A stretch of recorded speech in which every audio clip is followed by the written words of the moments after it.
আসসালামু আলাইকুম। আসলে আমরা বাঙালিরা যে এত খারাপ, এত নিকৃষ্ট এবং কি এত নিকৃষ্ট একটা জাতি, মাঝে মাঝে যে নিজেকে নিজে যে বাঙালি বলতে বা বাংলাদেশি বলতে লজ্জা হয়। কেন জানেন?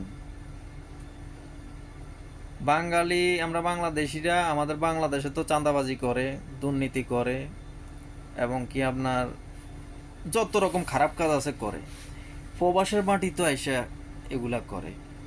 এই যে আপনার কুয়েতে এবং সৌদি, ওমান বিভিন্ন দেশে এই যে মানুষের যে বলে যে সাপ্লাই কোম্পানিতে যে লোকগুলা নেয়, এই সাপ্লাই কোম্পানির ফোরম্যান, ম্যানেজার, সুপারভাইজার এগুলো বেশিরভাগই বাংলাদেশি।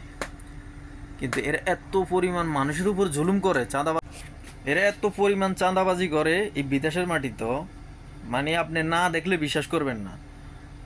আসলে অনেকে কয় যে বিদেশে যারা উপার্জন করে তাদের টাকা হালাল, 100% হালাল। না ভাই, সবার টাকা হালাল না।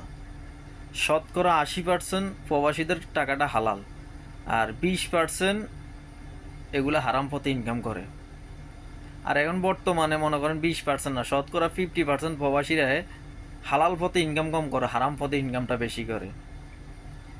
দান্দাবাজি আপনার কই, অনেক প্রবাসী এখানে দেখি সুদের উপরও টাকা লাগায় এই বিদেশে।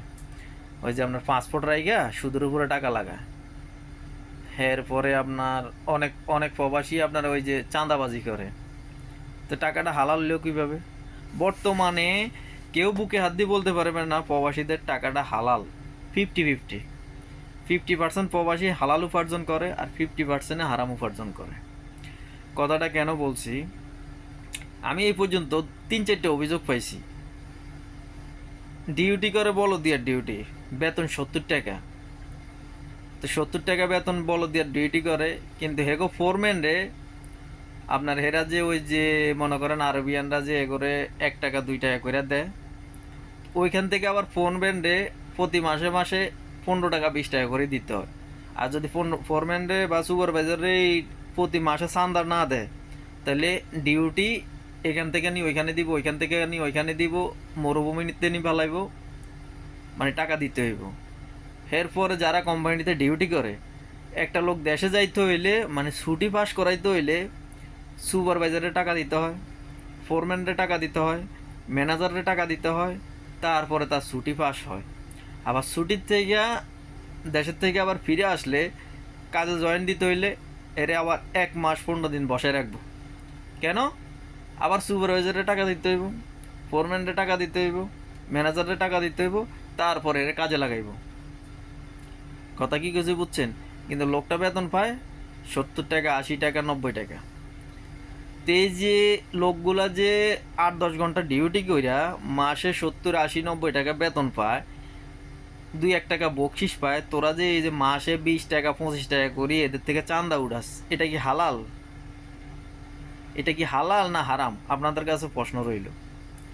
বেশিরভাগে ভাই শতকরা 100%, 99 না, শতকরা 100% এই যে মিডল ইস্টে এই যে কোম্পানি, এই যে সাপ্লাই কোম্পানি আমরা বাংলাদেশে যেটা বলি, এটার যে সুপারভাইজার, ফোরম্যান, ম্যানেজার বেশিরভাগ বাঙালি হয়।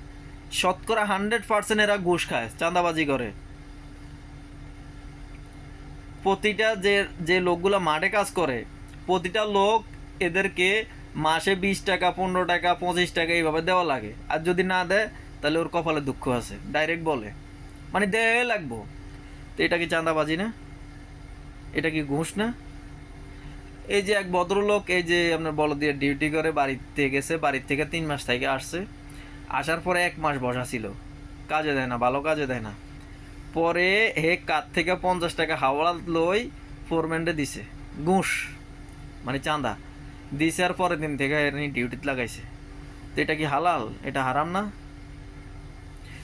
তো মানে আমাদের বাংলাদেশে, বিশেষ করে বাংলাদেশে শুনবেন অনেকে বলে যে আমার জামাই ওইখানে ফোরম্যান, বা অনেক পোলাপাইনে বলে যে আমার বাপ ওইখানে ফোরম্যান, আবার অনেকে বলে যে আমার পোলা ওইখানে ফোরম্যান, আবার অনেকে বলে যে ওনার ভাই সুপারভাইজার বা ফোরম্যান বা ম্যানেজার বিদেশে অমুক কোম্পানিতে।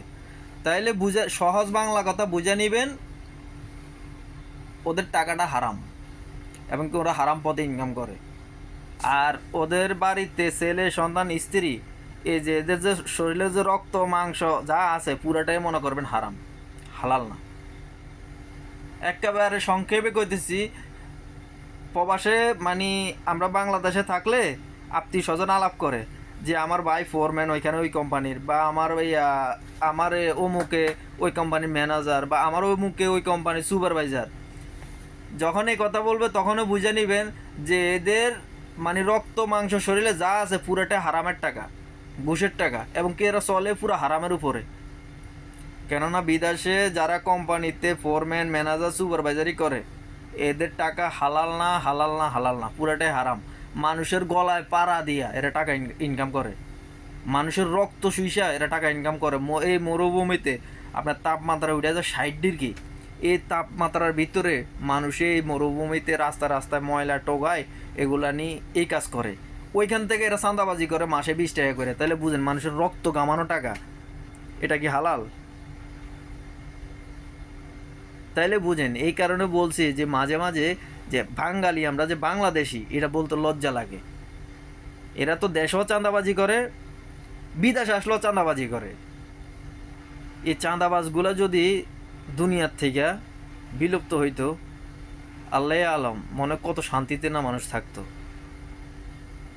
মানুষ সামরিক সময়ের জন্য হারে এত কষ্ট এত পরিশ্রম করে মানুষ টাকা ইনকাম করে, ওই টাকা তোরা যে মাইরা খাস, আল্লাহ তোকে বিচার করবো না?